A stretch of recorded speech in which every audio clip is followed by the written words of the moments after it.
बच्चों, आज हम डिस्कस कर रहे हैं behaviour of prism, lens and spherical mirror toward the plane wave front. ये हमने प्रिज्म शो किया हुआ है। प्रिज्म के ऊपर हमने एक प्लेन वेव फ्रंट का इंसिडेंस करवा दिया। ये हमने दो बाउंड्रीज के ऊपर रेज दिखा रखी हैं, लाइट रेज।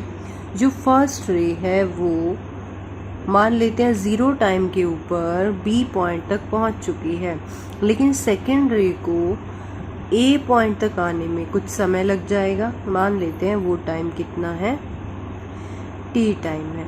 तो उस दौरान ये फर्स्ट रे यहाँ रुकी तो रहेगी नहीं, ये आगे की तरफ चलेगी। तो हम अब नेक्स्ट टाइमिंग वो देख लेते हैं, एक पर्टिकुलर टाइम टी के बाद देख लेते हैं कि हमारी जो सेकेंड रे थी वो प्रिज्म में से होते हुए एल पॉइंट तक पहुंच चुकी है, और जो फर्स्ट रे है उसी टाइम टी के बाद जस्ट कहाँ पर पहुंची है, सी पॉइंट के ऊपर। तो हमें पता है location of all the points which are vibrating in the same phase, वो किसका पोजीशन बताते हैं हमें, वेव फ्रंट की। तो हमने सी और एल को मिला दिया, तो सी एल हमारा क्या है, रिफ्रैक्टेड वेव फ्रंट। ये उसकी परपेंडिकुलर रेज हो गई। तो जब आप प्रिज्म का एक्सपेरिमेंट करके देखोगे तो आपको यही शेप नज़र आएगी कि रे ऐसे आई, बीच में से गई, फिर इस तरह से तिरछी गई। तो ये इसकी शेप के कारण हो रहा है और रिफ्रैक्शन के कारण हो रहा है। तो अगर हम यहाँ पर देखें, B C upon velocity of light in prism is equal to K A plus A L upon velocity of light in air. Distance upon velocity क्या होती है, टाइम। तो जितने समय में हमारी रे बी से सी तक आई प्रिज्म मटेरियल में, वो समय किसके बराबर है कि हमारी जो सेकेंड रे है वो ज़्यादातर एयर में ही चली, के से ए डिस्टेंस, फिर ए से एल डिस्टेंस। तो डिस्टेंस तो आपको कम ज़्यादा नज़र आ रहा है, लेकिन यहाँ पर दोनों के टाइम की वैल्यू क्या है, सेम है। Now behaviour of lens. हमने यहाँ पे कन्वेक्स लेंस ले लिया। कन्वेक्स लेंस आपको पता है बीच से मोटा होता है और किनारों से पतला होता है। फिर से एक प्लेन वेव फ्रंट का इंसिडेंस करवा दिया। जो फर्स्ट रे है और थर्ड रे है उसको ज़्यादा डिस्टेंस एयर में कवर करना पड़ रहा है, और एयर में लाइट की जो स्पीड होती है वो ज़्यादा होती है। और जो सेकेंड रे है जो बीच में से आ रही है उसको ज़्यादा डिस्टेंस लेंस की थिकनेस में से कवर करना पड़ रहा है। लेंस ग्लास का बना होता है और ग्लास में लाइट की स्पीड कम होती है। तो एक पर्टिकुलर टाइम टी के बाद हम देखते हैं कि जो आपका फर्स्ट और थर्ड रे की डिस्टर्बेंस है वो ए डैश बी डैश पॉइंट के ऊपर पहुंच चुकी है, और सेकेंड रे की डिस्टर्बेंस पी डैश पॉइंट के ऊपर। ये थोड़ा पॉइंट पीछे की तरफ है। हमने तीनों की लोकेशंस को मिला दिया, तो ये हमें क्या मिल गया, रिफ्रैक्टेड वेव फ्रंट। तो यहाँ पर आपको रिफ्रैक्टेड वेव फ्रंट प्लेन नहीं मिला, किस टाइप का मिला, स्फेरिकल मिला। और रेज अगर मैं परपेंडिकुलर बनाऊँ तो रेज आगे की तरफ क्या होने की कोशिश कर रही हैं, कन्वर्ज होने की कोशिश कर रही हैं। तो एक तरह से हमें क्या मिल गया, कन्वर्जिंग स्फेरिकल वेव फ्रंट। तो यहाँ पर अगर हम डिस्टेंस के रूप में बात करें तो A X plus X C dash upon velocity of light in air. यहाँ पे एयर में चल रही है हमारी लाइट। यहाँ पर B Y plus Y B dash upon velocity of light in air. तो ये समय किसके बराबर है, which is equal to P1 P2 या PP डैश लिख सकती हूँ मैं, PP dash upon velocity of light in lens material. अब हम बात करते हैं बिहेवियर ऑफ स्फेरिकल मिरर। अब हमने कौन सा मिरर ले लिया, कनकेव मिरर ले लिया। इसके ऊपर भी एक प्लेन वेव फ्रंट का इंसिडेंस करवा दिया। 3 रेज दिखा दी। फर्स्ट रे और थर्ड रे बहुत जल्दी मिरर तक पहुंच रही हैं और रिफ्लेक्ट हो रही हैं, लेकिन सेकेंड रे जो मिडल रे है उसको थोड़ा ज़्यादा डिस्टेंस कवर करना पड़ रहा है, बाद में रिफ्लेक्शन हुआ। तो एक पर्टिकुलर टाइम टी के बाद जब हम देखते हैं तो फर्स्ट और थर्ड रे की जो डिस्टर्बेंस है वो थोड़ी सी आगे चली जाएगी और सेकेंड रे वाली डिस्टर्बेंस थोड़ी सी पीछे होगी। अगर हम इन तीनों की लोकेशंस को मिला दें तो हमें क्या मिल जाएगा, रिफ्लेक्टेड वेव फ्रंट। तो यहाँ पर जो रिफ्लेक्टेड वेव फ्रंट हमें मिला है वो शेप वाइज कैसा है, स्फेरिकल है, और ये भी कैसा है, कन्वर्जिंग है। ये रेज को कन्वर्ज करेगा क्योंकि रेज इस साइड जा रही हैं, वेव फ्रंट के परपेंडिकुलर हैं। तो अगर मैं आगे बढ़ाऊंगी वेव्स को तो कहीं ना कहीं कन्वर्ज करेंगे। तो ये हमारा क्या हो गया, converging spherical wave front. Now we discuss about superposition principal.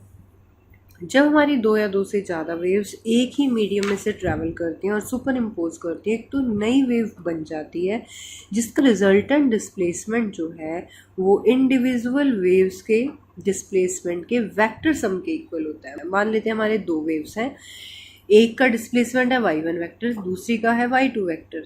तो सुपरपोजिशन प्रिंसिपल से जो नई वेव बनेगी उसका डिस्प्लेसमेंट होगा y vector which is equal to y1 vector plus y2। ज़्यादा वेव्स हैं तो सभी के डिस्प्लेसमेंट्स का क्या कर देंगे हम, vector sum. Now coherent sources, ऐसे कौन से सोर्सेज हैं जिनको आप कोहेरेंट सोर्सेज कहते हैं? Sources of light which emit continuous light waves, जिनमें से लगातार एक समान wavelength, same frequency, same phase की लाइट निकलती रहती है, या उस लाइट का सेम फेज होगा या उनमें कांस्टेंट फेज डिफरेंस होगा। तो ऐसी लाइट को हम क्या कहते हैं, लाइट सोर्सेज को कोहेरेंट सोर्सेज। अगर मैं दो इंडिपेंडेंट सोर्सेज ले लेती हूँ तो वो कभी भी कोहेरेंट नहीं हो सकते। अब हम बात करते हैं conditions for sustained interference of light. जो दो सोर्सेज ऑफ लाइट है ना, वो कोहेरेंट होने चाहिए।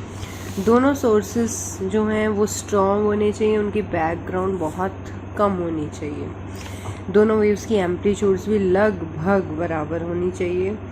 दोनों सोर्सेस मोनोक्रोमैटिक होने चाहिए, सिंगल वेवलेंथ से रिलेटेड होने चाहिए, दोनों को नज़दीक रखा हुआ होना चाहिए, और दोनों सोर्सेस पॉइंट सोर्सेस के रूप में होने चाहिए।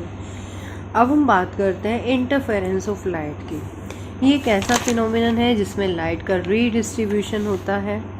किसके कारण? Due to superposition of light. और किसकी superposition? Superposition of light from two coherent sources. तो अभी जो छोटी छोटी टर्म्स हमने ली सबको बीच में ले लिया कि दो कोहेरेंट सोर्सेज होने चाहिए, उनमें से जो लाइट निकल रही है उनका सुपरपोजिशन करवाया, और उस सुपरपोजिशन के कारण लाइट का क्या हो गया, रीडिस्ट्रीब्यूशन।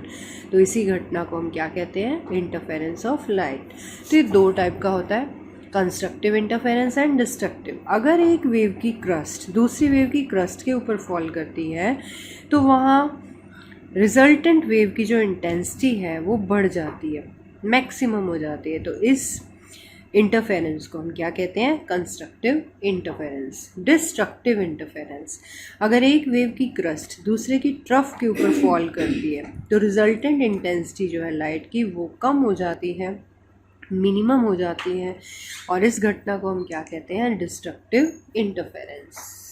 अब हम बात करते हैं यंग्स डबल स्लिट एक्सपेरिमेंट। ये काफ़ी इम्पोर्टेंट एक्सपेरिमेंट है, इसका सेटअप मैंने शो कर रखा है। यहाँ पे एक नैरो स्लिट है जिसकी विड्थ है लगभग 1 mm के इक्वल, और जिसको हमने मोनोक्रोमेटिक सोर्स ऑफ लाइट से इल्यूमिनेट कर दिया। उससे लगभग 10 सेंटीमीटर के डिस्टेंस के ऊपर हमने दो फाइन स्लिट्स ले ली, ए और बी के बीच का डिस्टेंस काफ़ी कम है, लगभग 1/2 mm। और यहाँ पर हमने दो स्लिट्स को इसके सिमेट्रिकली प्लेस कर दिया। यहाँ से जो मोनोक्रोमेटिक लाइट आएगी वही लाइट यहाँ से जाएगी, तो यहाँ एक तरह से वेव फ्रंट का डिवीज़न हो जाएगा।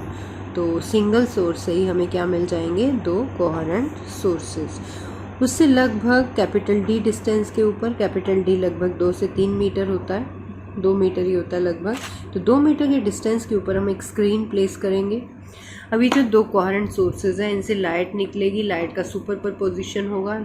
लाइट के सुपरपोजिशन के कारण यहाँ पे क्या हो जाएगा, लाइट का रीडिस्ट्रीब्यूशन, कहीं हमें ब्राइट फ्रिंज दिखाई देगी, कहीं डार्क, फिर से ब्राइट। तो अल्टरनेट डार्क और ब्राइट फ्रिंजेस का एक पैटर्न दिखाई देगा जिसको हम क्या कहते हैं, इंटरफेरेंस पैटर्न।